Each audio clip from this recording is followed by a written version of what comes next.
தமிழக வெற்றி கழகம் கட்சி தொடங்கி 2 ஆண்டுகளை நெருங்க உள்ள நிலையில் இதுவரை தூத்துக்குடி மாவட்டத்திற்கு மட்டும் பொறுப்பாளர்கள், மாவட்ட செயலாளர்கள் யாரும் நியமிக்கப்படாமல் இருக்கின்றனர். இன்று தூத்துக்குடி மாவட்டத்திற்கு மாவட்ட செயலாளர்கள் அறிவிக்கப்பட இருக்கக்கூடியதாக தகவல் வெளியாக இருக்கக்கூடிய நிலையில் அந்த மாவட்டத்தில் நீண்ட காலமாகவே கட்சி விஜய் மக்கள் இயக்கமாக இருக்கும் போதிலிருந்து பணியாற்றி வந்த அஜிதா ஆக்னல் என்கிற பெண் நிர்வாகி ஒருவர், அவருக்கு மாவட்ட செயலாளர் பதவி வழங்கப்படும் என்று எதிர்பார்க்கப்பட்டதாக சொல்லப்படுகிறது.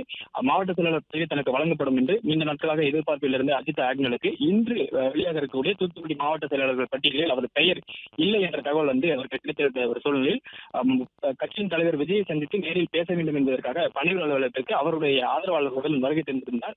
அவர் நுழைவாயிலே, அதாவது இந்த பணியாளர் அலுவலகத்திற்கு வரக்கூடிய சாலை நுழைவாயிலே தடுத்து நிறுத்தப்பட்டு அவரையும் அவரது ஆதரவாளர்களையும் கட்சி அலுவலகத்திற்குள் அனுமதிக்காமல் நுழைவாயிலே பாதுகாவலர் தடுத்து நிறுத்தினார். இந்நிலையில் தான் அவர் தன்னை உள்ளே அனுமதிக்கவில்லை, கட்சி அலுவலகத்திற்குள் அனுமதிக்கவில்லை, தன்னையும் தன் ஆதரவாளர்களையும் அனுமதிக்கவில்லை என்று கண்ணீர் மல்க அந்த தடுப்பு நிறுத்தப்பட்ட இடத்தில் நின்று கொண்டிருக்கிறார். அஜித் ஆக்னல் தனக்கு மாவட்ட செயலாளர் பொறுப்பு வழங்கப்படும் என்று நீண்ட நாட்களாகவே கட்சி சார்பில் பல்வேறு பணிகளை செய்து வந்ததாக சொல்லப்படுகிறது. ஆனால் விவரங்களை வழங்கியமைக்கு நன்றி. பிளே ஸ்டோர் மற்றும் ஆப் ஸ்டோரில் இருந்து பாலிமர் செயலியை QR கோடு மூலம் பதிவிறக்கம் செய்யுங்கள்.